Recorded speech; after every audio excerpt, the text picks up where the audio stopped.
அல்லேலூயா, அல்லேலூயா. கர்த்தர் நல்லவர். கர்த்தர் நம்மை ஆசீர்வதிப்பாராக. நாம் வாசிக்கலாம் சங்கீதங்களின் புஸ்தகம் 33ஆம் சங்கீதம் அதன் 11வது வசனத்தை வாசிக்கலாமா? கர்த்தருடைய ஆலோசனை கர்த்தருடைய ஆலோசனை நித்திய காலமாகவும் நித்திய காலமாகவும் அவருடைய இருதயத்தின் நினைவுகள் அவருடைய இருதயத்தின் நினைவுகள் தலைமுறை தலைமுறையாகவும் நிற்கும். தலைமுறை தலைமுறையாகவும் நிற்கும். இந்த சங்கீதத்துல ஒரு வார்த்தை, 2 வார்த்தை கொடுக்கப்பட்டிருக்கிறது.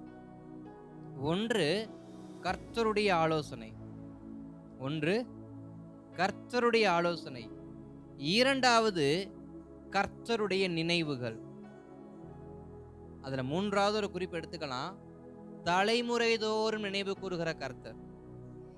அல்லேலூயா. அங்க வேத வார்த்தை அழகா சொல்லுகிறது, கர்த்தர் ஒருவனுடைய வாழ்க்கையில ஒரு ஆலோசனையை கொடுக்கிறார் என்றால், கர்த்தர் ஒருவருடைய வாழ்க்கையில ஒரு நினைவுகளை கொடுக்கிறார் என்றால், அந்த நினைவுகள், அந்த ஆலோசனைகளை அவர் தலைமுறை தோறும் கொடுக்கிற தேவனாக என்ன பண்றாரு? இருக்கிறார். அப்ப இன்றைக்கு நம்ம தியானிக்க போகிற வார்த்தை என்னவென்றால், கர்த்தருடைய ஆலோசனை. கர்த்தருடைய ஆலோசனை. வேதத்துல 2 விதமான ஆலோசனையை நம்ம வேதத்துல பார்க்க முடியும். ஒன்று சங்கீதம் 1:1 துன்மார்க்குடைய ஆலோசனை. சங்கீதம் 1:1 துன்மார்க்குடைய ஆலோசனை நடவாமலும் பாவிகளுடைய வழியில் நில்லாமலும் பரியாசக்கார உட்காரும் இடத்தில் உட்காராமலும் அந்த சங்கீதம் ஆரம்பிக்கும். அப்ப முதல் வார்த்தையை சங்கீதத்தின் புஸ்தகத்துல முதல் வார்த்தை என்ன வார்த்தை? துன்மார்க்கருடைய ஆலோசனை. அதே சங்கீதத்தின் 33:11 சொல்லப்படுறது கர்த்தருடைய ஆலோசனை. அப்ப நம்முடைய வாழ்க்கையில 2 விதமான ஆலோசனைகள் வரும் நம்மை நடத்துவதற்கு. நேற்று தினத்தில் நம்ம தியானித்திருப்போம், ஆதாம் ஏவாளை குறித்து ஒரு வார்த்தை ஒன்று சொன்னாங்க. என்ன அப்படின்னா, கர்த்தர் நமக்கு கொடுக்கிற ஆலோசனை என்னவென்றால், நன்மை தீமை அறியத்தக்க கனியை மாத்திரம் புசிக்க கூடாது. அப்ப 2 பாதையும் கர்த்தர் நம்முடைய வாழ்க்கையில கொடுக்கிறார். 2 ஆலோசனை நம்முடைய வாழ்க்கையில வரும். ஒன்று கர்த்தருடைய ஆலோசனை, இன்னொன்று துன்மார்க்குடைய ஆலோசனை. நாம் கர்த்தருடைய ஆலோசனை எடுத்துக்கொள்ளுவோம் என்றால் நம்முடைய வாழ்க்கையில என்ன நடக்கும் என்பதையும், நாம் துன்மார்க்குடைய ஆலோசனையில் நடந்தால் நம்முடைய வாழ்க்கை எப்படி ஆகும் என்பதையும் கொஞ்சம் நாம் தியானித்து விட்டு, கர்த்தர் நமக்கு கொடுக்கிற வார்த்தையை உறுதியாய் பிடித்து கொண்டு நாம் தொடர்ந்து முன்னேற இந்த நாட்டில் கர்த்தர் நமக்கு உதவி செய்வாராக. அல்லேலூயா, அல்லேலூயா, ஆமென், ஸ்தோத்திரம். அப்ப ஆலோசனைன்னு சொன்னா அதற்கு 2-3 அர்த்தங்கள் ஒன்று உண்டு. ஒன்று வழி நடத்துதல், ஒன்று வழி நடத்துதல், இன்னொன்னு வழி காட்டுதல். வழி நடத்துதல், வழி காட்டுதல். அடுத்ததாக திட்டம். நான் ஒரு திட்டம் போட்டிருக்கேன், அதுக்கு பேர் என்ன சொல்லுவோம்? ஆலோசனை. நான் ஒரு திட்டம் வச்சிருக்கிறேன், அதேபடி செஞ்சோம்னா நம்ம சீக்கிரத்துல என்ன பண்ணிடலாம்? மேலே எழும்பி வந்துடலாம். எனக்கு ஒரு நல்ல ஆலோசனை வச்சிருக்கேன், நல்ல ஒரு திட்டம் வச்சிருக்கேன்னு சொல்லி நம்ம திட்டத்தை குறித்து என்ன பண்ணுவோம்? பேசுவோம். அதே போல நோக்கம். ஆலோசனை ஒரு நோக்கமாக காணப்படுது. அப்ப கர்த்தர் நம்முடைய வாழ்க்கையில நமக்காக என்ன வைத்திருக்கிறார்? கர்த்தர் நமக்காக என்ன வைத்திருக்கிறார்? நம்முடைய வாழ்க்கையின் நோக்கம் என்ன? நம்முடைய வாழ்க்கையின் திட்டம் என்ன? நம்முடைய வாழ்க்கையில கர்த்தர் கொடுக்கிற ஆலோசனை என்னவென்பதை நாம் சற்று யோசித்து அதை நாம் தியானித்து நாம் தேவ சமூகத்துல பெற்றுக்கொள்வோம் என்றால் நம்முடைய வாழ்க்கையை நம்மை நாமளே தேவ சமூகத்திற்கு மறுரூபமாக என்ன பண்ண முடியும்? மாற்ற முடியும். ஏன்னா அநேக நேரங்கள்ல நம்முடைய ஆலோசனைகள், நாம் கேட்கிற ஆலோசனைகள் தப்பான காரியங்களா இருக்கும் பொழுது நம்முடைய வாழ்க்கை பாவத்துக்கு நேரம் என்ன பண்ணுது? போகிறது. நம்முடைய வாழ்க்கை தேவையில்லாத இடத்துக்கு நேரம் என்ன பண்ணுது? போகிறது. நம்முடைய வாழ்க்கை பல விஷயத்திற்கு நேரம் என்ன பண்ணிடுது. ஆனா அதுவே ஒரு மனிதன் கர்த்தருடைய ஆலோசனையை கேட்பான் என்றால் அவனுடைய வாழ்க்கை நேர் வழியா என்ன பண்ணும்? காரணம் என்னவென்றால், ஆபிரகாம் தன் மகனாகிய ஈசாக்குக்கு பெண் பார்க்க வேண்டும் என்று சொல்லி தன்னுடைய உடன் இருக்கக்கூடிய எலியேசருக்கு அவர் என்ன பண்ணாரு? கட்டளை கொடுத்தார். கட்டளை கொடுத்ததுக்கு அப்புறமா ஆபிரகாம் ஜெபம் பண்ண ஆரம்பிக்கிறார். என்ன ஜெபம் பண்றாருன்னா, கர்த்தாவே, என் மகனுக்கு நான் பெண் பார்க்க போகிறேன், என்னுடைய குடும்பத்துக்கு வரக்கூடிய பெண் எப்படிப்பட்ட பெண்ணா இருக்கணும்னு சொல்லிட்டு அங்க ஆபிரகாம் ஒரு ஜெபம் பண்ணியிருப்பார். இன்னைக்கு நம்ம எதிர்பார்க்கிறோம் பார்த்தீங்களா? என் வீட்டுக்கு வரக்கூடிய பொண்ணு இப்படித்தான் இருக்கணும், என் பொண்ணை கல்யாணம் பண்ணிக்கிற பையன் இப்படித்தான் இருக்கணும், இல்ல பையனும் பொண்ணுமே என்ன பண்ண அநேக ஆசைப்படுவாங்க. அப்ப ஆபிரகாமுக்கு ஒரு ஆசை என்ன பண்ணிருக்கோம்? இருந்திருக்கும். அப்ப ஆபிரகாம் ஜெபித்திருப்பாரு, ஆண்டவரே நல்ல பொண்ணு எனக்கு என்ன பண்ணுங்க? காட்டுங்க. என் குடும்பத்துக்கு ஏத்த பொண்ணு என்ன பண்ணுங்க, காட்டுங்க. அப்ப நம்முடைய வாழ்க்கைக்கு எது ஏற்றதா இருக்கும் என்பதை யார்கிட்ட தான் ஆலோசனை பண்ணணுமா?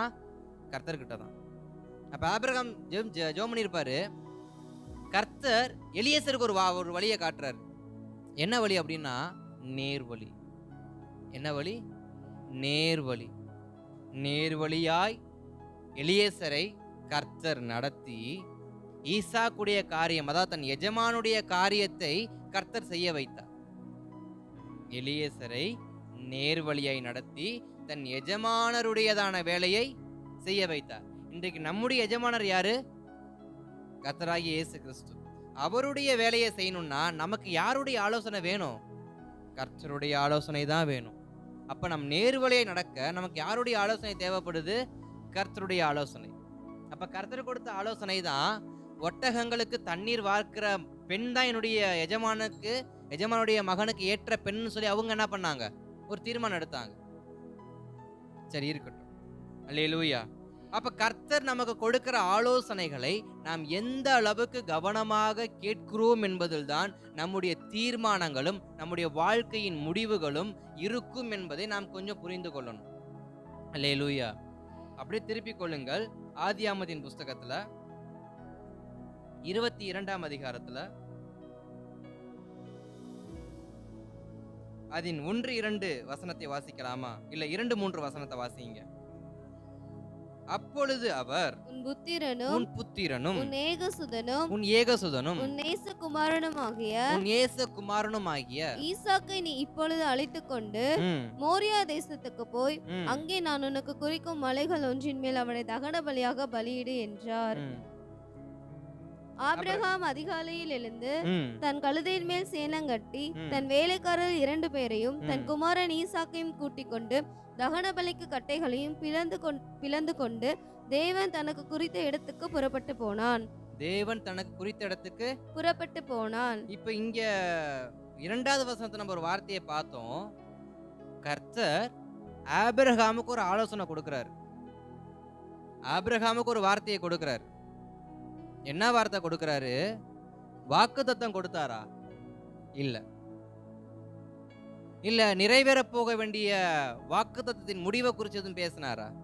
இல்ல அவருடைய எதிர்கால வாழ்க்கையில் ஆபிரகாம் எப்படி எல்லாம் இருப்பார்ன்ற விஷயத்தை அவருக்கு இமேஜின் பண்ணி காட்டினாரா? இல்ல. கர்த்தர் ஆபிரகாம்கிட்ட என்ன ஆலோசனை கொடுக்கிறாரு? உன் புத்திரன், வாசிங்க, உன் புத்திரனும் உன் ஏகசுதனும் உன் நேசகுமாரனுமாகிய ஈசாக்கை நீ இப்பொழுது அழைத்து கொண்டு மோரியா தேசத்திற்கு போய் அங்கே நான் உனக்கு குறிக்கும் மலைகளில் ஒன்றின் மேல் அவனை தகன பலியாக பலியிடு என்றார். இப்ப கர்த்தர் கொடுக்கிற ஆலோசனை எப்படிப்பட்ட ஆலோசனையா இருக்கு? கேட்க முடியாதபடிக்கு இருக்கு. அநேக நேரத்துல நாம் ஜெபிக்கும் பொழுது கர்த்தர் நமக்கு கொடுக்கிற ஆலோசனைகள் நாம் ஏற்றுக்கொள்ள முடியாததான் இருக்கும். நம்மளால அதை ஜீர்ணிச்சுக்கவே முடியாது. நான் எதற்காக ஜெபம் பண்ணேன்ப்பா, நீங்க என்ன பதில் எனக்கு கொடுத்துருக்கீங்கன்னு கூட நம்ம சில சமயம் என்ன பண்ணுவோம்? கோவப்படுவோம். சில சமயம் ஜெபத்தை விட்டு ஏஞ்சி வந்த நாட்கள்லாம் உண்டு. ஆனா இங்க ஆபிரகாமுக்கு கர்த்தர் ஒரு வார்த்தையை கொடுக்கிறாரு. நீ செய்ய வேண்டிய காரியம் என்னவென்றால் உன் மகனை பலி செலுத்த வேண்டும். உன் மகனை, சங்கீதத்துல ஒரு வார்த்தையை நம்ம வாசிச்சோம், உங்களுக்கு ஞாபகம் இருக்கும்னு நினைக்கிறேன். 33:11 கர்த்தருடைய ஆலோசனைகள், அதுக்கு அடுத்த வசனம் நினைவு கூறுவார், அதற்கு அடுத்த வார்த்தை தலைமுறை தலைமுறை தலைமுறையாய். அப்போ ஒரு ஆலோசனையை கொடுக்கிறாருன்னா அவர் நினைக்கிறவர் தலைமுறைக்காக என்ன பண்ணுவாரு? நினைத்திருப்பார். அந்த வசனத்தை நம்ம வாசிச்சோம். இங்க ஆபிரகாமுக்கு கர்த்தர் ஒரு வார்த்தை கொடுக்கிறாரு, நீ ஈசாக்கு பலி செலுத்த வேணும். ஈசாக்கு கர்த்தர் கொடுத்த வார்த்தை என்ன? நீ, அதாவது உன்னுடையதான சந்ததி வானத்து நட்சத்திரங்களை போல என்ன பண்ணும் இருக்குன்னு சொல்லி. ஆனா வாக்குத்தத்தம் வேறு, கர்த்தருடைய ஆலோசனை வேறு. கர்த்தர் நடத்துகிற பாதை வேறு, கர்த்தர் கொடுக்கிற ஆலோசனைகள். இப்ப ஆபிரகாமுடைய வாழ்க்கையில எல்லாமே தலைகளா மாறுது. அவர் அழைத்து வந்த வார்த்தை வேற, அவருக்கு ஆபிரகாமுக்கு சொன்ன வார்த்தை வேற, இப்போ ஆபிரகாமுக்கு சொல்ற வார்த்தை வேற. அநேக நேரங்கள்ல கர்த்தர் நம்முடைய வாழ்க்கையில நாம் ஏற்றுக்கொள்ள முடியாத ஆலோசனைகளை கொடுக்கிறார் என்றால் நாம் எங்கோ ஒரு சில இடங்கள்ல நாம் தவறி இருக்கிறோம், அதை சரி செய்து கொள்ளும்படியாக சில ஆலோசனைகளை கொடுக்கிறார் என்பதை நம்ம என்ன பண்ணணும், கொஞ்சம் புரிஞ்சுக்கணும். அப்ப இந்த 17வது நாட்கள்ல நான் புரிஞ்சுக்க வேண்டிய ஆலோசனை என்னவென்றால், நான் ஜெபிக்கிற ஜெபத்திற்கு கர்த்தர் நேர்மறையான பதிலை கொடுக்கிறார் என்றால், நான் சில காரியத்தை ஒழுங்குபடுத்த வேண்டும் என்பதை அவர் எனக்கு உணர்த்துகிறார் என்பதை நாம் உணர்ந்து கொள்ள வேண்டும். அல்லேலூயா. அப்ப ஆபிரகாம் அடுத்த 13வது வசனம் சொல்லுது, அதிகாலையில். வார்த்தை சொல்லுகிறது, அதிகாலையில் எழுந்து தன் கழுதையின் மேல் சேணம் கட்டிக்கொண்டு தன் மகனை கூட்டிக் கொண்டு எங்க போயிட்டாரு, மோரியா மலைக்கு போயிட்டார். இப்ப ஆபிரகாம் ஒரு காரியத்தை செய்யறாரு. கர்த்தர் கொடுத்த ஆலோசனையை ஆபிரகாம் இங்க என்ன பண்றாரு, நிறைவேற்றுவதற்கு புறப்பட்டு போகிறார். அப்ப இரண்டாவது, கர்த்தர் நமக்கு கொடுக்கிற ஆலோசனைகள் அது எப்படிப்பட்டதா இருந்தாலும் அதை நிறைவேற்ற நாம் புறப்படணும். கர்த்தர் நமக்கு ஒரு வார்த்தை கொடுக்கிறாரு, ஒரு ஆலோசனை கொடுக்கிறாரு, இப்படி ஒரு விஷயம் செய்யுங்கப்பா அப்படின்னா, தாமதம் பண்ணாமல் அதிகாலையில் எழுந்து அவர் புறப்பட்டு போனார். முதலாவது வரக்கூடிய வார்த்தை ஏற்றுக்க முடியாத வார்த்தையா தான் இருக்கும், ஆனாலும் அதை ஏற்றுக்கொள்ள வேண்டும். இரண்டாவது, அதை நடைமுறைப்படுத்த முடியாத வார்த்தையா தான் இருக்கும், ஆலோசனையா தான் இருக்கும், ஆனாலும் அதை நடைமுறைப்படுத்த வேண்டும், நடைமுறைக்கு கொண்டு வர வேண்டும். அந்த அதிகாரத்தில் அப்படியே ஸ்தோத்திரம் 8-9 வசனத்தை வாசிங்களேன். அதற்கு ஆபிரகாம், என் மகனே,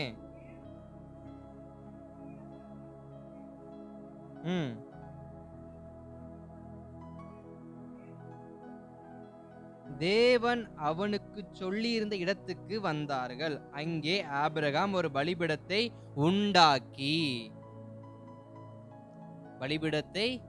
உண்டாக்கி. அப்ப மூன்றாவது, கர்த்தருடைய ஆலோசனையை செய்ய புறப்படுவது மாத்திரமல்ல, அதை வேகமாக என்ன பண்ணணுமா, செய்து முடிக்கணுமா. அங்க அப்படி ஒரு காரியம் செய்வதற்கு சூழ்நிலை இல்லாம தான் இருக்கணும். சூழ்நிலை நம்ம என்ன பண்ணணும், உருவாக்க வேண்டும். சூழ்நிலைகளை உருவாக்க வேண்டும். மோரியா மலைக்கு ஆபிரகாம் போறாரு, பலிபீடம் இல்ல. சரி, நான் பலி செலுத்தலன்னு சொல்லல. ஆபிரகாம் கட்டைகள் இருக்கு, பலி செலுத்தக்கூடிய மகன் இருக்கிறாரு, நெருப்பு இருக்கு, ஆனா பலிபீடம் மட்டும் இல்ல. ஆபிரகாம் பலிபீடத்தை உருவாக்கி. அப்ப நாம் கர்த்தருடைய ஆலோசனையை நிறைவேற்றுவதற்கு நம்முடைய சூழ்நிலைகளை நாம தான் என்ன பண்ணணும், உருவாக்கணும். ஏன்னா அநேக நேரத்தில் நம்ம சொல்ற வார்த்தை, நேரம் இல்ல, சூழ்நிலை சரியில்லை, அதனால இந்த காரியத்தை என்ன பண்றேன், செய்யாம இருக்கிறேன். இல்ல இல்ல இல்ல இல்ல இல்ல கர்த்தருடைய ஆலோசனைய நாம் காலம் தாமதம் பண்ணாமல் அதை அப்படிப்பட்ட சூழ்நிலை நம்ம உருவாக்கியாவது என்ன பண்ணணுமா, செயல்படுத்தணும். அதான் ஆபிரகாம் அங்க பண்ணாரு. முதலாவது ஆபிரகாமுக்கு கொடுத்த வார்த்தை ஏற்றுக்க முடியாத வார்த்தை. இரண்டாவது, அதை நடைமுறைப்படுத்தினார். மூன்றாவது, அதை செய்து முடிப்பதற்கு சூழ்நிலையை உருவாக்குறார். அவரே பலிபீடத்தை அவரே உருவாக்குறார். அடுத்து பார்த்தா, கட்டைகளை அடுக்கி தன் மகனை அதுல படுக்க வைத்து அதை செய்வதற்கு தன் முழு இருதயத்தோடு என்ன பண்றாரு, தன்னை ஒப்பு கொடுக்கவும் ஆரம்பிக்கிறார். அப்ப இந்த காரியத்தையெல்லாம் பார்த்து கொண்டு அந்த கர்த்தர் ஒரு வார்த்தையை கொடுக்கிறாரு. ஆபிரகாமே, உன் மகனை என்ன பண்ணாத, கொல்லாத. மகன் என்ன பண்ணாத, கொல்லாத. அங்க ஒரு ஆட்டுக்குட்டி இருக்கு, எடுத்து கொல்லு அப்படின்னு சொல்லிட்டுன்னு அங்க ஆட்டுக்குட்டி பலி செலுத்தப்படுகிறது. அப்புறமா ஆபிரகாம் ஒரு வார்த்தை சொல்றாரு 14வது வசனத்துல. ஆபிரகாம் அந்த இடத்திற்கு ஏகோவா ஈரே என்று பெயரிட்டான். அல்லேலூயா, அல்லேலூயா. ஆபிரகாம் அந்த இடத்துக்கு என்ன பேரிட்டாரு, ஏகோவா ஈரே என்றால் என்ன அர்த்தம், கர்த்தர் பார்த்து கொள்வார். கர்த்தருடைய பர்வதங்கள் எல்லாமே பார்த்து கொள்ளப்படும். இந்த 17வது நாட்கள்ல நம்முடைய காரியங்களை கர்த்தர் பார்த்து கொள்ள வேண்டும் என்றால், அவருடைய ஆலோசனைகள் எப்படிப்பட்டதா இருந்தாலும் அதை முழு மனதோடு செயல்படுத்த ஆரம்பிக்கணும். அல்லேலூயா. நாம் எந்த அளவுக்கு கர்த்தருடைய வார்த்தையை கேட்டு, ஆலோசனையை கேட்டு நம்மளை துரிதமாக நாம் ஒப்பு கொடுத்து அந்த காரியத்தை துரிதமாக நம்முடைய வாழ்க்கையில் அபியாசப்படுத்த ஆரம்பிக்கிறோமோ அதான் முக்கியம். ஏன்னா கேட்கிறது இன்றைக்கு முக்கியம் அல்ல, எல்லாரும் தான் கேட்குறாங்க. இந்த சத்தம் எல்லாருக்கும் கேட்குது. ஆன்லைன் மூலியமா எனக்கு அறிமுகமாகாதவங்களும் நமக்கு தெரியாதவங்களும் கூட இந்த சத்தம் கேட்குது. சத்தத்தை கேட்பது முக்கியம் இல்ல, செயல்படுத்த வேண்டும். ஆலோசனை கேட்கிறது முக்கியம் இல்லைங்க, ஆலோசனை நடக்க நம்ம ஆயத்தப்படணும். இன்றைக்கு நம்ம எல்லோரும் கர்த்தருடைய வார்த்தையை கேட்கிறோம். இந்த கடந்த 16 நாட்கள் சில அநேக ஊழியர்கள் நம்ம மத்தியில வந்து கர்த்தருடைய வார்த்தையை கொடுத்தாங்க. நானும் சில நாட்கள் கர்த்தருடைய வார்த்தையை கொடுத்தேன். நம்முடைய ஊழியக்காரமா கொடுத்தாங்க. அதெல்லாம் நம்முடைய வாழ்க்கை நம்ம அபியாசப்படுத்துறோமா? இதுவரைக்கும் படுத்திட்டோமா? இந்த 16 நாட்கள் கொடுத்திருக்கிறார் ஆண்டவர். படுத்திருப்போம் என்றால் கர்த்தர் பார்த்துக் கொள்வார். படுத்திருப்போம் என்றால் கர்த்தர் பார்த்துக் கொள்வார். அப்ப நமக்காக ஒரு வார்த்தையை கர்த்தர் கொடுக்கிறாருன்னா அந்த வார்த்தையை நாம் அபியாசப்படுத்துவதற்கு, அதாவது செயல்முறைக்கு கொண்டு வரதுக்கு நம்ம என்ன பண்ணணும்? துரிதமாய் செயல்படணும். செயல்படுகிற பொழுது சூழ்நிலை சரியில்லையா, பரவாயில்ல, சரி செய்து நமக்கு கொடுத்த வார்த்தையை எப்படியாவது நிறைவேற்றி முடிக்க நம்ம ஆயத்தப்படணும். அநேக நேரங்கள் நானே சில நேரங்கள்ல கர்த்தருடைய காரியத்துல சூழ்நிலை சரியில்லை திரும்பி அந்த நாட்கள்லாம் உண்டு. ஆனா அதற்கப்புறம் சில பாடங்களை கர்த்தர் கற்றுக் கொடுத்திருக்கிறார். அப்ப நாமளும் சில நேரங்கள்ல கர்த்தருடைய வேலை செய்வதற்கு சூழ்நிலை சாதகமா இல்லை என்றாலும் அதை எப்படியாவது அன்றைக்கு செய்து முடிக்கணும். அன்னைக்கு ஏறியாச்சு. அதிகாலையில் ஆபிரகாம் மலை மேல ஏறிட்டாரு. ஏறினவரு இறங்கி வரல. சரி, நாளைக்கு என்ன பண்ணலாம், வரலாம், இல்ல, என்றைக்கு கர்த்தர் நமக்கு ஒரு நாளை குறித்திருக்கிறாரோ அன்றைக்கே, அன்றைய தினத்திலே, அந்த நாட்களிலே நான் செய்து முடிக்க வேண்டும். நமக்கு ஒரு வார்த்தையை கொடுத்தா அதை அன்னைக்கு என்ன பண்ணணும்? செய்து முடிச்சிடணும். அப்படிப்பட்ட ஆபிரகாமுக்கு தான் கர்த்தர் எல்லாவற்றையும் பார்த்து கொண்டார்.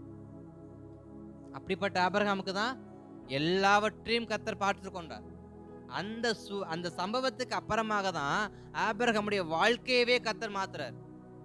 அது வரைக்கும் ஆபிரகாமுடைய வாழ்க்கை ஒரு சாதாரணமான வாழ்க்கையா தான் இருந்துச்சு. அவர் ஒரு நல்ல ஐஸ்வர்யவானா இருந்தாலும் அவருடைய ஆவிக்குரிய வாழ்க்கையில் அந்த அளவுக்கு ஒரு ஆசீர்வாதத்தை ஆபிரகாம் என்ன பண்ணல, காணல. எப்ப ஆபிரகாமுடைய வாழ்க்கையில ஆவிக்குரிய ஆசீர்வாதத்தை அதிகமா உணர ஆரம்பிக்கிறார் அப்படின்னா எப்போ தெரியுமா? கர்த்தர் தனக்கு கொடுத்த ஆலோசனை நிறைவேற்றி முடிக்கும் பொழுது. அல்லேலூயா. நாம் எப்போ அடுத்த கட்டத்துக்கு வளருவோம் அப்படின்னா கர்த்தர் நம்ம கொடுக்கிற ஆலோசனைய நாம் சரியா செய்வோம்னு சொன்னா நம்மள கர்த்தர் அடுத்த கட்டத்திற்கு என்ன பண்ணுவார்? அதுக்கு பேர் தான் மறுரூபம். அதற்கு பேர் தான் மறுரூபம். அப்ப நம்முடைய ஆவிக்குரிய வாழ்க்கையில் ஒரு மறுரூபம் வேண்டும் என்றால், நம்முடைய ஆவிக்குரிய வாழ்க்கையில் ஒரு செழிப்பு வேண்டும் என்றால், நம்முடைய ஆவிக்குரிய வாழ்க்கையில ஒரு அடுத்த கட்டத்துக்கு ஒரு நகர்வு வேண்டும் என்றால் கர்த்தருடைய ஆலோசனையை துரிதமாகவும் தாமதமின்றியும் வேகமாக நாம் செய்யும் பொழுது கர்த்தர் எல்லாவற்றையும் பார்த்து கொள்வார். அல்லேலூயா. எல்லாவற்றையும் கர்த்தர் பார்த்து கொள்வார். அப்ப நாம் எதை செய்ய வேண்டும்? கர்த்தருடைய ஆலோசனையின்படி செய்ய வேண்டும். எதை செய்தாலும் அதை கர்த்தருடைய ஆலோசனையின்படி நாம் செய்வோம் என்றால் எல்லாவற்றையும் கர்த்தர் பார்த்துக் கொள்வார். அந்த 33:11 மறுபடியும் வாசிங்க. சங்கீதம் 33:11. கர்த்தருடைய ஆலோசனை நித்திய காலமாகவும் இருதயத்தின் நினைவுகள் தலைமுறை தலைமுறையாகவும் நிற்கும். வார்த்தை எப்படி போடப்பட்டிருக்கு? மறுபடியும் வாசிங்க.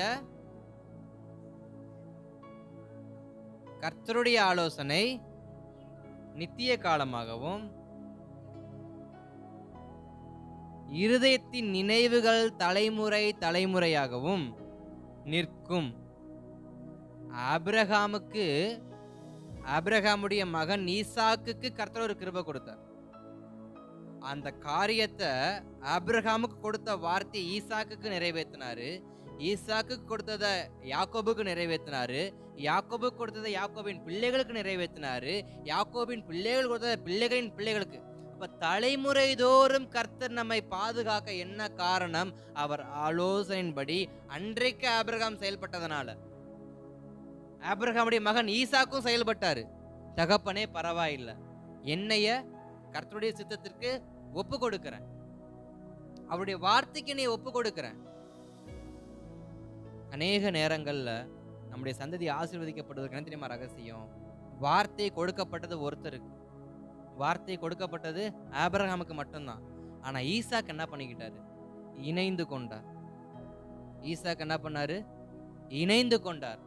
நமக்கு வார்த்தை இல்லைனாலும் வார்த்தை உடையவர்களோடு நாம் இணைந்து கொண்டோம் என்றால் கர்த்தர் நம்மையும் ஆசீர்வதிக்க அவர் வல்லமை உள்ளவராக இருக்கிறார். ஆபிரகாமுக்கு தான் வாக்கு தத்துவம். ஆனா ஈசாக்கு அதோடு இணைந்து கொண்டார். அதனாலதான் பஞ்ச காலத்துல ஈசாக்கு கர்த்தர் ஒரு வார்த்தை கொடுக்கிறார், நீ விதைய வித, நான் உன்னை ஆசீர்வதிக்கிறேன்.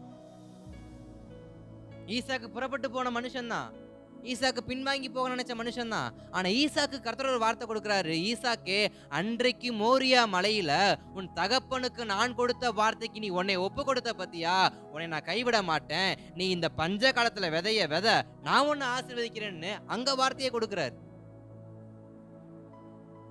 சில சமயங்கள்ல வார்த்தையை உனக்கு தானே கர்த்தர் கொடுத்தாரு, நான் ஏன் அதை ஏத்துக்கணும்? இல்ல இல்ல இல்ல, வார்த்தை யாருக்கா இருந்தாலும் அது கர்த்தருடைய வார்த்தையா இருக்கும் என்றால், அது கர்த்தருடைய உண்மையான வாக்குத்தத்தமா இருக்கும் என்றால், அந்த ஆலோசனைக்கு நம்மளை இணைத்துக் கொள்வோம் என்றால், நம்முடைய தலைமுறையை கர்த்தர் என்ன பண்ணுவார்? ஆசீர்வதிப்பார். அநேக நேரத்துல நம்முடையதான சூழ்நிலைகள் மற்றவர்கள் நம்மள என்ன பண்ணாது? இணைத்து கொள்ளாது.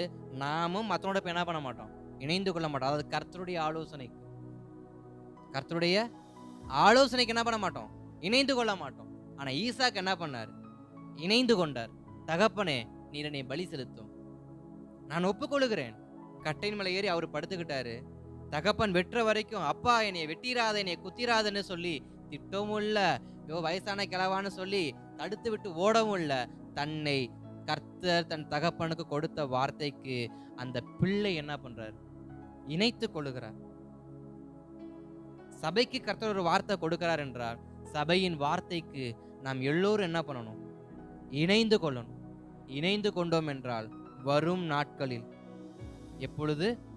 வரும் நாட்களில் ஒரு பஞ்ச காலம் வந்தாலும் அந்த பஞ்ச காலத்திலும் கர்த்தருடைய வார்த்தையில் இணைந்து கொண்டவர்களை அவர் 100 மடங்கு ஆசீர்வதிக்க அவர் போதுமானவர். 100 மடங்கு ஆசீர்வதிக்க அவர் போதுமானவர் தான். ஆனா இணைந்து கொண்டவங்களுக்கு மாத்திரம்தான் ஆசீர்வாதமே தவிர, இணைக்கப்படாதவங்களுக்கு ஆசீர்வாதத்தை கர்த்தர் என்ன பண்ண மாட்டார். அப்ப கர்த்தருடைய ஆலோசனைக்கு யார் தங்களை இணைத்து கொள்ளுகிறார்களோ, யார் தங்களை ஒப்பு கொடுக்கிறார்களோ, அவர்களுக்கு அவர் எல்லாவற்றையும் பார்த்து கொள்வார். இணைத்து கொண்டவர்களை 100 மடங்கு ஆசீர்வதிக்கவும் அவர் போதுமானவராக இருக்கிறார். அல்லேலூயா. அப்படியே திருப்பிக் கொள்ளுங்கள். அப்போஸ்தலர் நடபடிகள் 27ஆம் அதிகாரத்தை ஒரு எடுத்துக்கொள்ளுங்களேன். அப்போஸ்தலர் நடபடிகள் 27ஆம் அதிகாரத்துல அங்கே 20, 21, 22 வசனத்தை வாசிங்களேன். அநேக நாள் ம் ம் ம் ம் ம் இனி தப்பி பிழைப்போம் என்னும் நம்பிக்கை முழுமையும் அற்று போயிற்று. வாசிங்க. அநேக நாள் அவர்கள் போஜனம் பண்ணாமல் இருந்தபோது பவுல் அவர்கள் நடுவிலே நின்று, மனுஷரே, இந்த வருத்தமும் சேதமும் வராதபடிக்கு என் சொல்லை கேட்டு கிரேத்தா தீவை விட்டு புறப்படாமல் இருக்க வேண்டியதா இருந்தது. ஆகிலும் திடமனதாய் இருங்கள் என்று இப்பொழுது உங்களுக்கு தைரியம் சொல்கிறேன். கப்பல் சேதமே அல்லாமல் உங்களில் ஒருவனும் பிராண சேதனம் வராது. இங்க அப்போஸ்தலனாகிய பவுலுக்கு கர்த்தர் ஒரு வார்த்தை கொடுத்திருப்பார். என்ன வார்த்தை? அப்போஸ்தலனாகிய பவுல் ராயனுக்கு முன்பாக, ரோமுக்கு போய் ராயனுக்கு முன்பாக கர்த்தருடைய நாமத்தை உயர்த்தணும். என்ன பண்ணணும்? கர்த்தருடைய நாமம் எருசலேம்ல இருக்கிறதான அப்போஸ்தலனாகிய பவுல் கப்பல் பிரயாணம் பண்ணி ரோம் தேசத்தில் இருக்கக்கூடியதான அங்க இருக்க ராயனுக்கு, அந்த ராஜாவுக்கு, அதாவது ரோம் பேரரசருக்கு, பார்த்தீங்களா, ரோம் பேரரசின் சக்கரவர்த்தி ஆகிய அந்த சக்கரவர்த்திக்கு பவுல் தன்னுடைய கர்த்தரை குறித்து என்ன பண்ணணும்? சொல்லணும். இதுதான் கர்த்தர் பவுலுக்கு கொடுத்த ஆலோசனை வார்த்தை. இப்ப பவுல் புறப்பட்டு போகிறாரு. புறப்பட்டு போகும்போதே பிரச்சனையோட தான் என்ன பண்றாரு? புறப்பட்டு போகிறார். நடுக்கடல்ல கப்பல் எல்லாம் சேதம் அடைந்து 2 துண்டா உடைஞ்சிருக்கு. கர்த்தருடைய வார்த்தை வருது. எப்படிப்பட்ட வார்த்தை வருதுன்னா, பவுலே, இந்த பிரயாணத்துல உனக்கு ஒரு சேதம் என்ன பண்ணாது? வராது. ஆனா அங்க இருக்கிறவங்களுடைய சூழ்நிலை எப்படி இருக்கு அப்படின்னா, அந்த 20 கடைசி வசனத்துல வார்த்தையில பாக்குறப்ப, நம்பிக்கை முழுமையும் அற்று போயிற்று. நம்பிக்கை முழுமையும் அற்று போயிற்று. கர்த்தர் நம்ம கொடுக்கிற ஆலோசனையை செய்யறப்ப நமக்கு நம்பிக்கை இல்லாம தான் இருக்கும். காரணம், நடக்கக்கூடிய சூழ்நிலைகள் அந்த மாதிரி. பவுல் புறப்பட்டு போகிறாரு. கப்பல் சேதம் ஏற்படுது. ஆனா எல்லாரும் சொல்ற வார்த்தை, இதுக்கப்புறம் பிரயாணம் பண்றது கஷ்டம். இதுக்கப்புறம் பிரயாணம் பண்றது, கப்பலே உடைஞ்சு போச்சுன்னா எப்படிங்க பிரயாணம் பண்ண முடியும்? யோசிச்சு பாருங்க. சமுத்திரத்துல கடல்ல போயிட்டு இருக்கிறோம். குறிப்பிட்ட தீவு அடைவதற்கு முன்பாகவே நம்முடைய கப்பல் சேதமடைஞ்சு உடைஞ்சிருச்சு. இப்ப எப்படி பிரயாணம் பண்ண முடியும்? இனி போறதுக்கு வாய்ப்பு இல்ல தானே? அல்லேலூயா, அல்லேலூயா. கவனிக்கிறீங்களா? கேக்குறீங்களா? சந்தோஷம். அப்ப சமுத்திரத்தில் படகு போய் கொண்டிருக்கும் பொழுது, சமுத்திரத்தில் நடுமையத்தில் படகு சேதமடைந்தால் அடுத்து என்ன பண்ண முடியும்?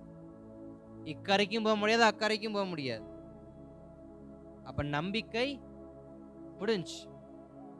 ஆனா வார்த்தை வருது, உனக்கு பிராண சேதம் ஏற்படாது. அப்ப யார் கர்த்தருடைய ஆலோசனைப்படி நடக்கிறாங்களோ அவர்கள் வாழ்க்கையில வாழ்வதற்கே நம்பிக்கை இல்லை என்றாலும் வாழ வைக்க கர்த்தர் உண்மை உள்ளவராக இருக்கிறார். அல்லேலூயா.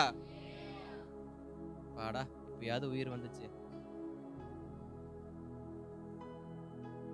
அப்ப நம்முடைய வாழ்க்கை வாழ்வதற்கு நமக்கு அநேக காரியங்கள், சூழ்நிலைகள் இல்லாமல் போனாலும் சரி, செய்யவே முடியாத நம்பிக்கை இழந்து போனாலும் சரி, இதுக்கப்புறம் ஜீவன் தப்புறது கஷ்டம். டாக்டர் சொல்லுவாங்க பாத்தீங்களா, அவ்வளவுதான் முடிஞ்சு, இதுக்கப்புறம் கடவுள் கையில தான் இருக்கு, இனி என் கையில ஒண்ணும் இல்ல, டாக்டர் சொல்லிட்டு போயிருவாரு. ஆனா அதுக்கப்புறம் ஒரு அற்புதம் நடந்தா அப்பதான் சில பேருக்கு யாருடைய நம்பிக்கை வரும்? ஒரு தெய்வம் இருக்கிறார்ன்ற நம்பிக்கை என்ன பண்ணும்? வரும். அதேதான் பவுலுடைய வாழ்க்கையிலையும் பவுல் இயேசு கிறிஸ்துவை பத்தி சொல்லிக்கிட்டே இருக்கிறாரு. யாருக்கு? அங்க இருக்கிற ரோம் போர் சேவர்களுக்கு. அந்த காவலாளிக்கு அவர் சொல்லிக்கொண்டே இருக்கிறாரு கர்த்தருடைய வார்த்தையை. ஒருத்தனும் கேட்கல, ஒருத்தனும் கேட்கல. பொறுத்து பொறுத்து பார்த்த கர்த்தர் ஒரு பெருங்காற்று என்ன பண்ணிட்டாரு? எழுப்பிட்டார். கப்பல் முழுக்க சேதமாயிருச்சு. கப்பல் முழுக்க சேதமாயிருச்சு. இப்போ எந்த பவுலுடைய வார்த்தைய அந்த கப்பலுக்குள் இருந்தவர்கள் கேட்காமல் அலட்சியம் பண்ணினார்களோ அவர்கள் இப்ப யாருடைய வார்த்தையை தான் கேட்கிறாங்க? யாருடைய வார்த்தையை கேட்கிறாங்க? அதே பவுலுடைய வார்த்தையை தான் கேட்கிறாங்க. யார் நாம் கர்த்தர் சொல்லுகிற வார்த்தையை கேட்காமல் அசட்டை பண்ணிக்கொண்டு எனக்கு தெரியும் உன் வேலையை பார்த்து கொண்டு என்ன பண்ணு போ அடிமையே என்று சொல்லி சொன்னாலும் கர்த்தர் நமக்கு கொடுத்த வார்த்தைக்கு நாம் சரியாய் அமர்ந்திருப்போம் என்றால் கர்த்தரே அந்த வார்த்தையை நிறைவேற்றுவதற்கு ஒரு சூழ்நிலை ஏற்படுத்தி கொடுப்பார். அந்த சூழ்நிலை தான் கப்பல் சேதம். இப்ப பவுல் பேசுறாரு, எல்லோரும் கேட்கிறாங்க. அப்ப கர்த்தர் ஒரு ஆலோசனை நடக்கக்கூடிய மனுஷனுடையதான மேன்மையை பிரஸ்தாபப்படுத்துவதற்கு அவர் எந்த எல்லைக்கு என்ன பண்ணுவார்? அப்ப நம்முடைய வாழ்க்கையிலையும் நாம் கர்த்தருடைய ஆலோசனை சரியாய் நடப்போம் என்றால் நம்முடையதான வாழ்க்கையிலும் இப்படிப்பட்ட சில நபர்கள் வந்தாலும் அவர்கள் நம்பத்தக்க காரியத்தை கர்த்தரே என்ன பண்ணுவார்? செய்வார். அப்ப பவுல் சொல்றாரு, அடுத்த வசனத்தை வாசிங்க, 24, 25 வசனத்தை.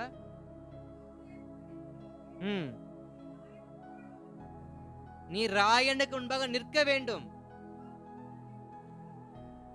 உன்னோடு கூட யாத்திரை பண்ணுகிற யாவரும் தேவன் உனக்கு தயவு பண்ணினார் என்று ஆனபடியால் மனுஷரே திடமனதாயிருங்கள், திடமனதாயிருங்கள், எனக்கு சொல்லப்பட்ட பிரகாரமாகவே நடக்கும் என்று தேவனிடத்தில் நம்பிக்கையா இருக்கிறேன்.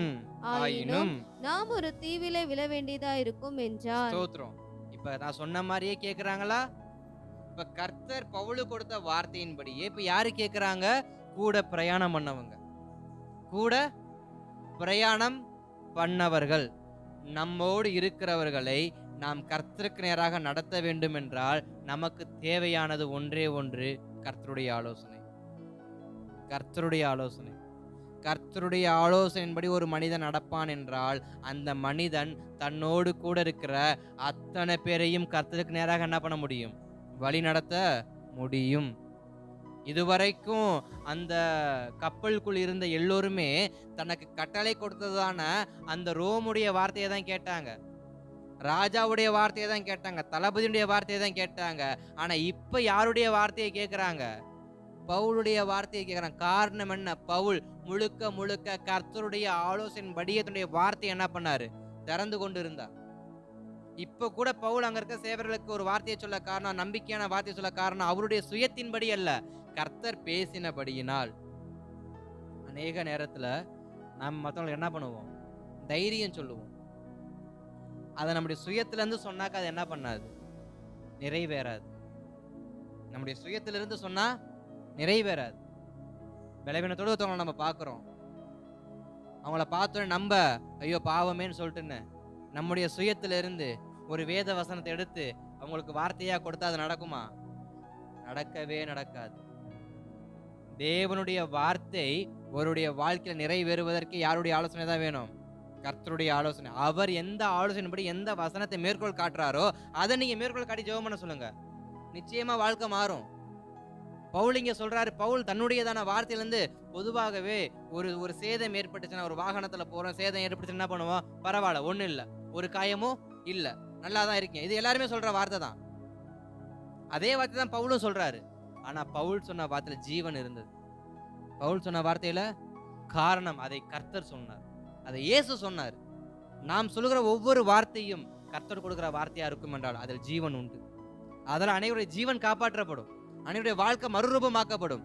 அப்ப கர்த்தருடைய ஆலோசனைய ஒருவர் கேட்டு அதை மற்றவருக்கு சொல்லுவார் என்றால் கேட்கிறவனுக்கும் ஜீவன் உண்டு, சொல்லுகிறவனுக்கும் ஜீவன் உண்டு. கப்பல் சேதம் ஏற்பட்டது உண்மைதான். ஆனால் பவுல் சொல்லக்கூடிய வார்த்தை கர்த்தருடைய வார்த்தையா இருந்தபடியால் பவுலுக்கும் ஜீவன் தப்பியது, அங்க கூட சென்றவனுக்கும் ஜீவன் தப்பியது. பவுலை அவர்கள் வேறு விதமாய் பார்க்க ஆரம்பித்தார்கள். எப்படி? ஒரு கணத்துக்குரியவனா பார்க்க ஆரம்பிச்சாங்க.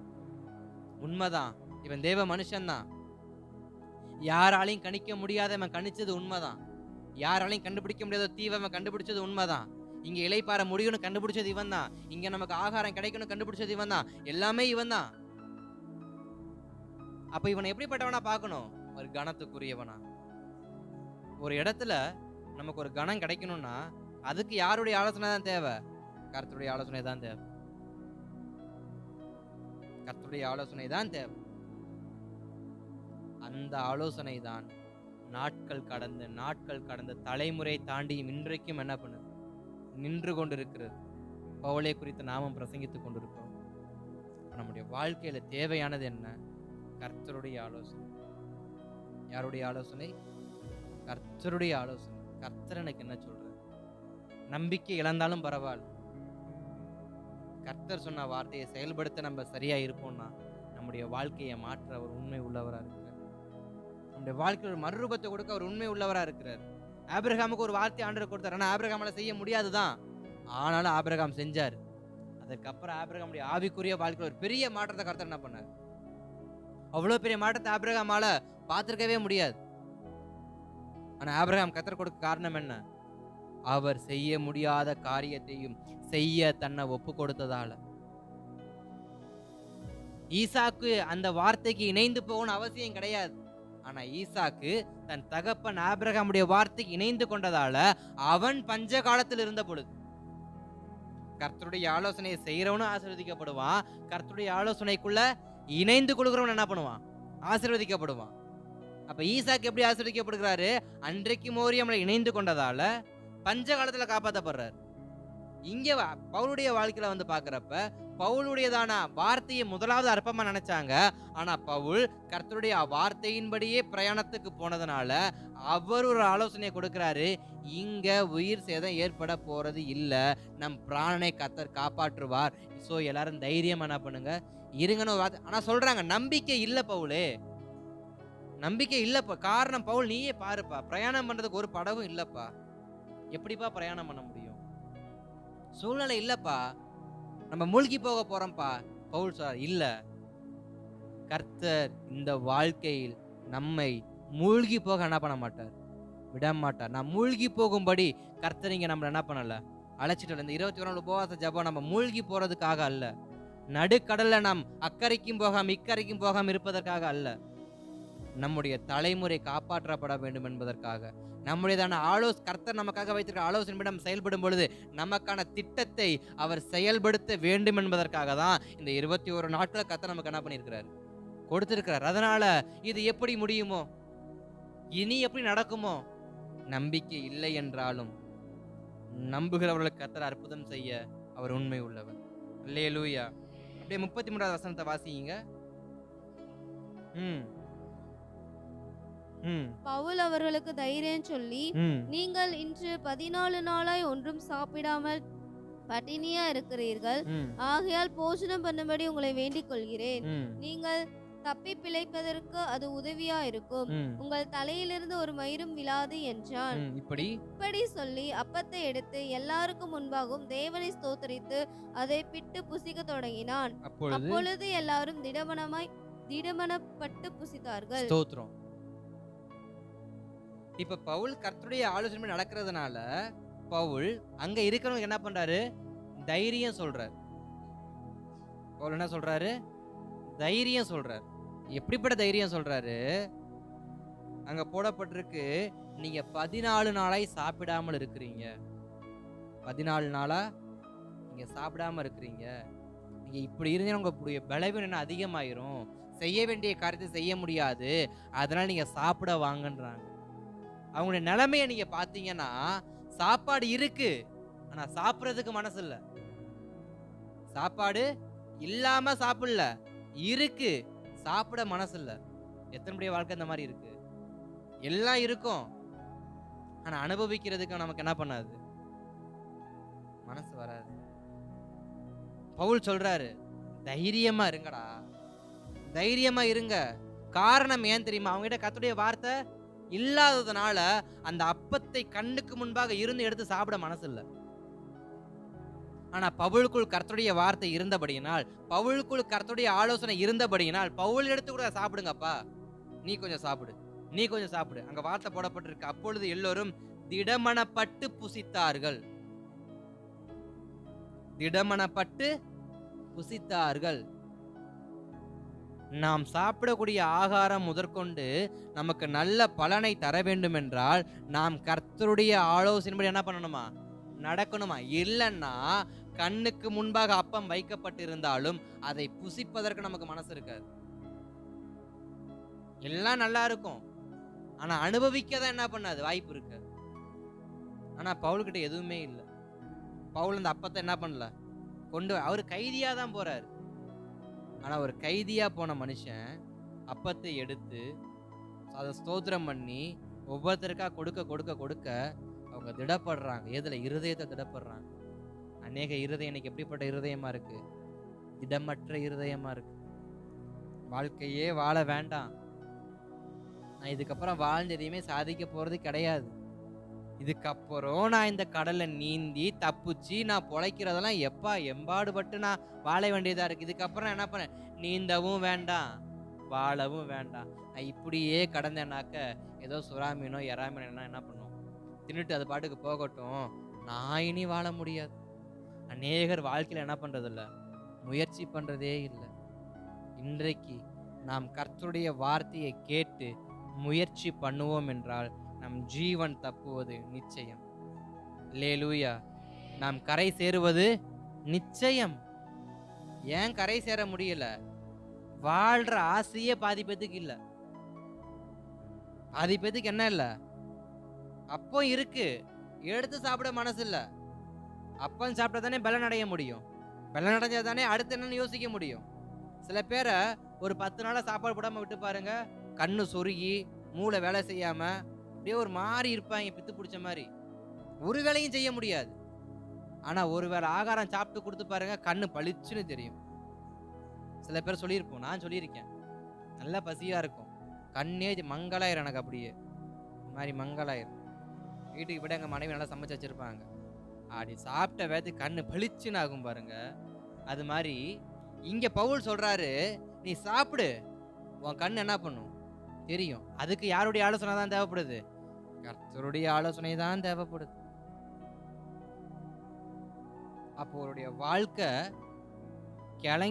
கிறங்கி போயிருக்குன்னா அந்த வாழ்க்கையை எடுத்து கொடுக்க என்னதான் வேணுமா? கர்த்தருடைய ஆலோசனை நடக்கக்கூடிய ஒரு நல்ல மனுஷர்கள் தான் தேவைப்படுறாங்க. நல்ல மனுஷர்கள் தான் என்ன பண்றாங்க? தேவைப்படுறாங்க. அப்ப நாம நம்முடைய வாழ்க்கையில எது நடந்தாலும் நம்பிக்கை இழக்காமல் வாழ்க்கை வாழ சலிப்பை ஏற்படுத்தாமல் சந்தோஷத்தோடு நாம் செயல்பட ஆரம்பிப்போம் என்றால் கர்த்தர் நம்முடைய வாழ்க்கையில் நம்மை நடத்துவதற்கு அவரே நமக்கு போதுமானவராக இருக்கிறார். அல்லேலூயா. அதே 44வது வசனத்தை வாசிக்கிறப்ப, மற்றவர்கள் சிலர் பலகையின் மேலும் சில கப்பல் துண்டுகள் மேலும் போய் கரை சேர்ந்து அந்த சூழ்நிலையிலிருந்து தப்பி கரை சேர்ந்தார்கள். அப்ப இந்த வசனம் ஆரம்பிக்கிறப்ப வாழ வழி இல்லைன்னாங்க, ஆனா இப்ப என்ன பண்றாங்க? தப்பி கரை சேர்ந்திருக்கிறாங்க. வாழவே வேண்டாம், நம்பிக்கையே இல்ல, ஆகாரம் புசிக்க மாட்டேன், நான் சாகிறத தவிர எனக்கு வழியே இல்லைன்னவங்க இப்ப எங்க போயிருக்கிறாங்க? தப்பி கரை சேர்ந்திருக்கிறாங்க. காரணம் என்ன? கர்த்தருடைய ஆலோசனை. கர்த்தருடைய ஆலோசனை மாத்திரம் அந்த இடத்துல இருக்குல்லன்னா அங்க இருக்கிற ஒருத்தரும் தப்பி கரை சேர்ந்திருக்க மாட்டாங்க. எல்லாரும் எங்கதான் போயிருப்பாங்க? நடுக்கடலுக்குள்ள, சுறாமின் வாய்க்குள்ள, இங்கதான் போயிருக்கணும். நம்முடைய வாழ்க்கையும் தப்பி கரை சேரணும்னா கர்த்தருடைய ஆலோசனை மட்டும்தான் நம்முடைய வாழ்க்கையில உண்டு. இல்லை என்றால் நம்மை முழுங்கி போட அநேக சுறாக்கள் என்ன பண்ணுது? விரட்டி வந்துகிட்டு இருக்கு. கப்பல் சேதம் ஏற்பட்டாக்க அநேக மீன்களுக்கு தீனி கிடைச்ச மாதிரி அந்த மீன் என்ன பண்ணும்? தேடி வரும். நம்முடைய வாழ்க்கையில கொஞ்சம் சேதம் அடைஞ்சா போதும், நம்முடைய வாழ்க்கை கொஞ்சம் சேதம் அடைஞ்சா போதும், நம்மளை மொச்சி எடுக்க பல பேர் என்ன பண்ணிடுவாங்க? புறப்பட்டு வந்துருவாங்க. ஆனா சேதம் அடையாம நாம் காப்பாற்றப்பட வேண்டும் என்றால் நமக்கு வேண்டியது ஒன்றே ஒன்றுதான், அது கர்த்தருடையதான ஆலோசனைகள். அந்த படகு நல்லா இருக்கிறப்ப சுறாமீன் என்ன பண்ணாது? அந்த படகை தேடி வராது. அந்த படகு வேகமா போறப்ப சுறாமீன் என்ன பண்ணாது? வராது. எப்போ சுறாமீன் அவங்கள சுத்து போடுமா? அது சேதம் அடைந்து தத்தளிக்கும் பொழுது. நாம் நம்முடைய வாழ்க்கையில சேதம் அடைந்து நாம் தத்தளிக்கிற சூழ்நிலை ஏற்பட்டால் செய்ய வேண்டியது ஒன்னே ஒண்ணு, கர்த்தருடைய ஆலோசனை. ஒரே ஒரு காரியம், கர்த்தருடைய ஆலோசனை. அப்படி கர்த்தருடைய ஆலோசனை கேட்டு செயல்பட்டவர்கள் தப்பி கரை சேர்ந்தார்கள். அந்த பவுல் ராயனுக்கு முன்பாக அபயமிட்டு அநேக நிருபங்களை அவர் என்ன பண்ண ஆரம்பிச்சாரு? எழுத ஆரம்பிச்சாரு. ஏன்னா சிறையிருப்பு ஒரு நிருபங்கள் இருக்கு. அத்தனையும் எங்க இருந்து எழுதினாரு? சிறைச்சாலைக்குள்ள உட்காந்துக்கிட்டு, வீட்டு காவல உட்காந்து அவர் என்ன பண்றாரு? எழுதுறாரு. வாழ்க்கை மாறணும் அப்படின்னா ஆலோசனைகளை ஏற்றுக்கொண்டு நடக்கணும். அங்க ஆபிரகாம் கேட்டாரு. ஆபிரகாம் கேட்டதனால அவர் சந்ததியை ஆசீர்வதித்து, சந்ததியின் சந்ததியை ஆசீர்வதித்து கர்த்தர் நடத்தி கொண்டு போனாரு. இங்க பவுல் ஆலோசனை கேட்டபடினால் பவுலை ஆசீர்வதித்து, பவுலுடைய கரத்தால் எழுதப்பட்ட நிருபங்களை ஆசீர்வதித்து சபைகளை கர்த்தர் என்ன பண்ணாரு? திடப்பட வைத்தார். நாம் ஆலோசனைப்படி நடப்போம் என்றால், கர்த்தருடைய ஆலோசனையை நாம் சொல்லுவோம் என்றால், முதலாவது கேட்கணும், ரெண்டாவது சொல்லணும். ஃபர்ஸ்ட் எனக்கு, ரெண்டாவதா மற்றவங்களுக்கு. அப்ப கேட்கிறன்னா செயல்படுத்தினா என் குடும்பம் தப்பிக்கும். கேட்கிறன்னா சொல்லும் பொழுது என் கூட இருக்கிறவங்க என்ன பண்ணுவாங்க? தப்பிக்கப்படுவாங்க. அப்ப இந்த 17வது நாட்கள்ல கர்த்தருடைய ஆலோசனையை கேளுங்க. என் குடும்பத்துக்கு என்ன ஆண்டவரே வச்சிருக்கிறீங்க? என் குடும்பத்துக்கு நீங்க என்ன ஆண்டவரே ஆலோசனை சொல்றீங்க? எங்க குடும்பத்தை நாங்க எப்படிப்பா நடத்தணும்? என் பிள்ளையை எப்படி நடத்தணும்? என் குடும்பத்தை எப்படி நடத்தணும்? கேளுங்க. கர்த்தர் வார்த்தையை கொடுப்பார், ஆலோசனை கொடுப்பார். நம்ம கூட அநேகர் பேர் இருக்கிறாங்களா? அவங்கள யாராலையும் ரட்சிப்புல நடத்த முடியலையா? அவங்களுக்கு சுவிசேஷம் சொல்ல முடியலையா? அமைதியா இருங்க. சூழ்நிலையை கர்த்தரே ஏற்படுத்துவார். சூழ்நிலைய கர்த்தரே ஏற்படுத்துவார். நீங்க அமைதியா இருந்தா மட்டும் போதும். சூழ்நிலை ஏற்படுத்தி ஆலோசனையை கொடுத்து வார்த்தையை கொடுத்து நம்மளை நடக்க வைக்க அவர் போதுமானவராக இருக்கிறார். மறுபடியும் வாசிங்க சங்கீதம் 33:11. கர்த்தருடைய ஆலோசனை நித்திய காலமாகவும் அவருடைய இருதயத்தின் நினைவுகள் தலைமுறை தலைமுறையாகவும் நிற்கும். தலைமுறை தலைமுறையாகவும்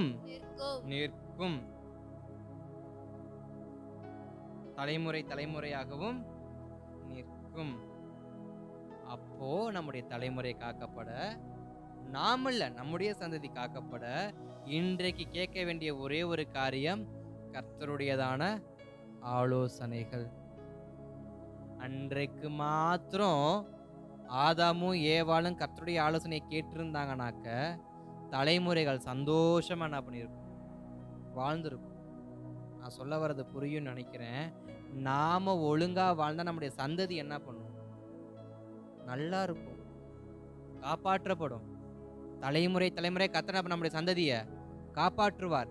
இன்றைக்கு நாம் நம்முடைய கர்த்தருடைய ஆலோசனையை கேட்காமல் அலட்சியம் பண்ணுவோம் என்றால் நம்முடைய சந்ததி தத்தளிக்கிற நிலைமைக்கு என்ன பண்ணிடும், போயிடும். நான் என் குடும்பத்திற்காக கர்த்தருடைய ஆலோசனையை நிறைவேற்ற வேண்டும். நான் என்னோடு இருக்கிறவர்களுக்காக கர்த்தருடைய ஆலோசனையை சொல்ல வேண்டும், நிறைவேற்ற வேண்டும், சொல்ல வேண்டும். இரண்டையும் செய்வோம் என்றால் நம்மோடு இருக்கிறவர்கள் நாளைக்கு காக்கப்படுவாங்க, நம் குடும்பம் நாளைக்கு என்ன பண்ணும், காப்பாற்றப்படும். அல்லேலூயா, அல்லேலூயா. அதேதான் சங்கீதம் 33:11 சொல்ல, கர்த்தருடைய ஆலோசனை நித்திய காலமாகவும் அவருடைய இருதயத்தின் நினைவுகள் தலைமுறை தலைமுறையாகவும் நிற்கும். அவர் கொடுக்கிற ஆலோசனை நமக்காக மாத்திரமல்ல, நம்முடைய சந்ததிக்காக அவருடைய இருதயத்தை என்ன பண்ணியிருக்கிறார், ஒரு காரியத்தை நினைவு வைத்திருக்கிறார். நம்ம நினைக்கிறோம், ஆபிரகாம் நினைச்சிருப்பாரு, கர்த்தாவே கொல்ல சொல்றீங்களே தான் நியாயமா அப்படின்னு. ஆனா அவருடைய இருதயத்துல இருந்தது வேற, கர்த்தருடைய இருதயத்துல இருந்தது வேற. பவுல் நினைச்சிருப்பாரு, ஆண்டவரே நீங்க தான் இந்த பிரயாணத்தை ஏற்படுத்தினீங்க, இப்ப நீங்களே சேதத்தை கொடுத்துட்டீங்களே, இது நியாயமா? அவருடைய இருதயத்துல இருந்த நினைவுகள் வேற. இன்னைக்கு நாமளும் அநேக நேரத்துல நம்முடைய வாழ்க்கையில் நடக்கிற காரியங்களை பார்த்து ஏன் ஆண்டவரே, எதுக்கு ஆண்டவரே நம்ம கேட்கிறோம். ஆனா அவருடைய நினைவுகள் வேற, அவருடைய இருதயத்தின் நினைவுகளே வேற. காரணம், உன் நினைவுகள் என் நினைவுகள் அல்ல. நாம நினைக்கிற மாதிரிதான் நமக்கு நடக்குமா? இல்ல. கர்த்தர் எப்படி நினைக்கிறாரோ அப்படித்தான் நடக்கும். அதுக்கு பேர் தான் கர்த்தருடைய ஆலோசனைகள். கர்த்தருடைய ஆலோசனைகள். இன்னொரு ஆலோசனை குறித்து நான் சொல்லலான்னு பார்க்குறேன், நான் நேரம் இல்லை. அதனால சங்கீதம் 1:1 நமக்கு நன்றாக தெரியும், அதை மட்டும் வாசிங்க, நாம் ஜெபிக்க ஆரம்பிக்கலாம். சங்கீதம் 1:1. ஆலோசனையில் நடவாமலும் பாவிகளுடைய வழியில் நில்லாமலும் பரியாசக்காரர் உட்காரும் இடத்தில் உட்காராமலும் கர்த்தருடைய வேதத்தில் பிரியமாயிருந்து இரவும் பகலும் அவருடைய வேதத்தில் தியானமா இருக்கிற மனுஷன் பாக்கியவான்.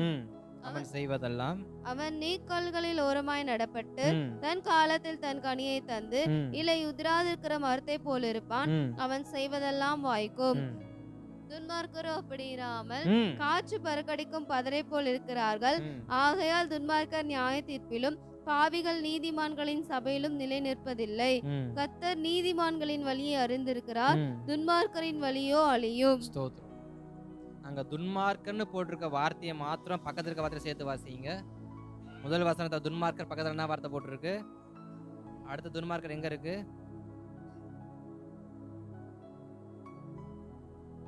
5வது வசனம் வாசிங்க. 4வது வசனம், துன்மார்க்கரோ அப்படி இராமல் காற்று பறக்கடிக்கிற பதரை போல இருக்கிறார்கள். துன்மார்க்க நியாய தீர்ப்பிலும் பாவிகளின்.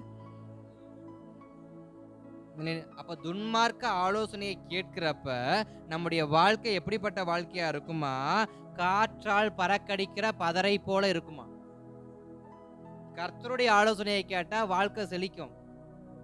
துன்மார்க்கர் ஆலோசனையை கேட்டா வாழ்க்கை காற்றுல பறக்கடிக்கப்பட்ட பதரை போல என்ன பண்ணும், போகும். அடுத்து 5வது வசனம் சொல்லப்படுகிறது, நாம் நியாய தீர்ப்புக்கு என்ன பண்ண முடியாது, பாவிகளோடு என்ன பண்ண முடியாது, செயல்படும். நாம் நியாய தீர்ப்புக்கு போக மாட்டோம், பாவிகள் போற இடத்துக்கு போவோமா? வசனத்தை மறுபடியும் வாசிங்க. ஆகையால் துன்மார்க்கர் நியாய தீர்ப்பிலும் பாவிகள் நீதிமன்ற சபையிலும் நிலை நிற்பதில்லை. அப்படி என்றால் பரலோக ராஜ்யத்துக்குள் பிரவேசிக்க முடியாது, உனக்கு எரிநரகம் கன்ஃபார்ம் அப்படின்னு என்ன பண்ணப்படுது, சொல்லப்பட்டிருக்கு. கர்த்தருடைய ஆலோசனையை கேட்கலனா நமக்கு பரலோக ராஜ்யத்துல இடம் என்ன பண்ணாது, இருக்காது. அதற்கு பதிலாய் பாவிகள் எங்க போறாங்களோ அங்க என்ன பண்ணுவோம். அடுத்த 6வது வசனத்தை வாசிச்சிருங்க. துன்மார்க்கரின் வழியோ அழியும். துன்மார்க்கருடைய பாதையவே அவர் குலைச்சு போட்டுருவார். அப்ப யாருடைய ஆலோசனை தான் மேம்படும்? கர்த்தருடைய ஆலோசனை. நம்ம கூட இருக்கிற யாருடைய ஆலோசனையும் கேட்காதீங்க. மனுஷன் ஆலோசனை வேண்டாம், இன்னொருடைய ஆலோசனை வேண்டாம், கர்த்தர் நமக்கு எதை கொடுக்கிறாரோ அதை செய்தாலே நம்முடைய வாழ்க்கை ஆசீர்வாதமா இருக்கும். அது பார்க்கிறவங்க கண்களுக்கு வேணா பைத்தியமா இருக்கலாம், பார்க்கிறவங்க கண்களுக்கு வேணா பைத்தியமா இருக்கலாம். சிலுவை பற்றின உபதேசம் கெட்டு போகிறவர்களுக்கு, ஆனா ரட்சிக்கப்பட்ட நமக்கோ தேவ பலனா இருக்கு. அதுதான் கர்த்தருடைய ஆலோசனை. வெளியில இருந்து பாக்குறப்ப யாராவீங்க பைத்தியக்காரங்கன்ற மாதிரி தான் இருக்கும். ஆனா ரட்சிக்கப்பட்ட நமக்கோ அதுதான் பலன். நமக்கு பலன் கர்த்தருடைய ஆலோசனை மட்டும்தான். நம்முடைய பலன் கர்த்தருடைய ஆலோசனை மட்டும்தான். நம்ம கூட 50 பேரை வச்சுட்டோ 100 பேரை வச்சுக்கிட்டோ ஒரு கமிட்டியை போட்டு உட்காந்து ஆலோசனை கேட்டு செய்யறது பேர் கிடையாது. அதுக்கு பேர் ஆலோசனை கிடையாது. அது ஒவ்வொருடைய தனிப்பட்ட விருப்பத்தை அவங்க என்ன பண்றாங்க, சொல்றாங்க. என் விருப்பம் உங்களுக்கு பிடிக்காது, உங்க விருப்பம் எனக்கு பிடிக்காது. ஆனா கர்த்தருடைய ஆலோசனைன்னு வந்துட்டா கர்த்தர் எல்லாருக்கும் பிடிக்க வச்சுதான் ஆவார். கேட்க மாட்டாங்களா, கேட்டுத்தான் ஆகணும் வார் அவரு. அதுதான் கர்த்தருடைய ஆலோசனை. அப்ப சங்கீதம் 1 சொல்லப்பட்டிருக்கு, துன்மார்க்க காரியங்களை செயல்படாம, துன்மார்க்க ஆலோசனை செயல்படுத்தாம, காற்றுக்கு பறக்கடிக்கிற பதரை போல் இல்லாம, நம் பரலோக ராஜ்யத்துக்கு போகாம நம்முடைய வழியை அழிச்சு போறதுக்கு பதிலா கர்த்தருடைய ஆலோசனையை கேட்டு நம்முடைய வழியை செவை பண்ணி நாம் பரலோக ராஜ்யத்துக்கு பிரவேசித்து நம் காற்று பறக்கடிக்கிற பதரை போல் இல்லாமல் கோதுமை மணிகளை போல கர்த்தருடைய களஞ்சியத்தில் சேர்க்கப்பட நாம் ஜெபிக்க ஆரம்பிக்கலாமா? அல்லேலூயா. கர்த்தர் நல்லவர். கண்களை மூடி நாம் ஜெபிக்கலாம். அல்லேலூயா, அல்லேலூயா, அல்லேலூயா.